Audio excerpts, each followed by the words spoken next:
Halo teman-teman, bismillah, assalamualaikum warahmatullahi wabarakatuh. Lagi bersama saya Cindy Jaga. Kali ini saya akan menjelaskan sih bercerita tentang sejarah mikrotik. Dan judul video ini adalah Drive into Mikrotik. Why? Kenapa? Karena sepatutnya jika kita ingin mempelajari sesuatu, kita harus mengenali apa itu sejarahnya dulu. Nah, jika kita ingin mengenal mikrotik, kita harus mengenal siapa pendirinya, di mana dia berada, dan apa sejarahnya, bagaimana perusahaan mikrotik ini bisa berkembang. Ya, sebelum tanpa basa-basi lagi kita mulai ya. Jadi mikrotik ini dibuat oleh dua insinyur.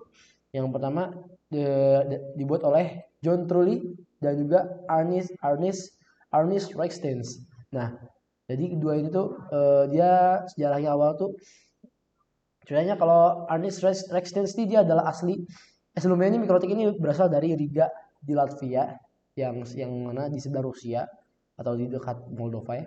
Jadi Ernest Rextens ini adalah seorang ilmuwan.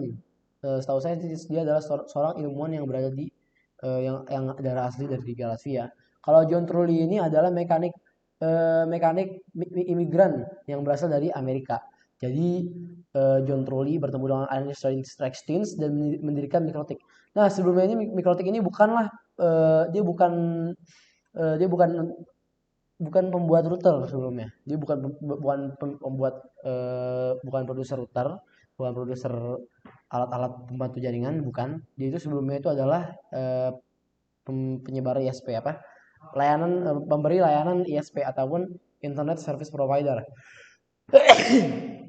Yaitu internet yang kita rasakan sekarang. Jadi dia berdua ini dulu adalah pemberi layanan internet. Lalu dia mulai di tahun 1995 dan di 1996 kalau nggak salah apa 98 gitu dia baru memulai membuat OS namanya router OS yang mana router OS adalah miliknya Mikrotik sendiri. Nah kalau nggak salah sebelumnya itu dia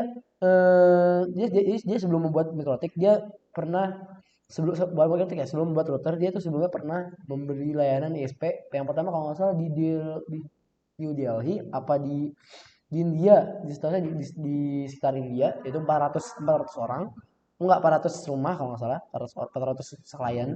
Lalu mulai dengan seiring perkembangannya perusahaan Mikrotik ini dia baru membuat OS Mikrotik.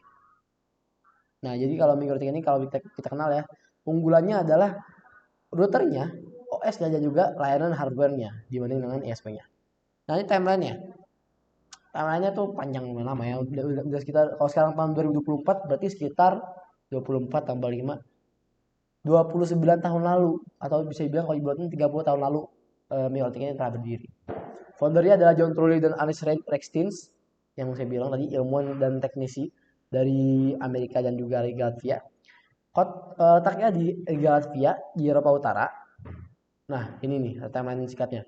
Tahun 96 Mikrotik founded. Tahun 95 Mikrotik dibuat, tahun 96 Mikrotik di founded. Tahun 97 dia tuh baru buat router OS yang paling pertama tuh X86 yaitu buat PC.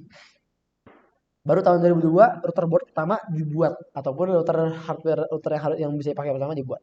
Lalu 2006 MUM pertama yang itu di Stats atau di Stats Republik ataupun di Republik Ceko itu pertama. Jadi MUM ini apa sih? MUM itu adalah Mikrotik User Meeting ataupun kita bisa bilang perkumpulan orang-orang Mikrotik. Jadi MUM ini isinya atau apa? Isinya tuh ya kita saling berbincang tentang perihal apa di Mikrotik dan juga kita sebagai klien juga sebagai pengguna ataupun sebagai ya yang merasakan Mikrotik ini bisa menjadi pembicara juga di MUM ini. Jadi MUM terbesar bertempat di Indonesia. Untungnya dengan 2.500 peserta lebih pastinya sangat membanggakan prestasi membanggakan bagi Indonesia. Nah Mikrotik ini sekarang ada 10 sertifikasi bahkan mungkin sekarang lebih ya baru diupdate. Yang pertama nah Mikrotik ini dimulai pasti dari MTCNA. Jika jadi gini Mikrotik kekurangannya bukan kekurangannya emang kekurangannya sih. Mikrotik kekurangannya kita kalau mau exam ke yang paling atas di akun kita harus punya MTCNA dulu. Jadi kalau kita mau exam MTCRE kita harus punya MTCNA. Kita kalau mau exam MTCNE kita harus punya MTCR. Sekarang yang paling baru tuh yang belum ditambahin ini ada MTCS Service Engineer. Dia harus lewatin security apa kalau nggak salah. Enggak, dia harus lewatin CTCTE. Jadi ini tuh ada maksud-maksudnya sendiri dan mungkin akan saya jelaskan di video selanjutnya. Sekian dari saya tentang pengenalan mikrotik. Sekian dari saya. Assalamualaikum warahmatullahi wabarakatuh.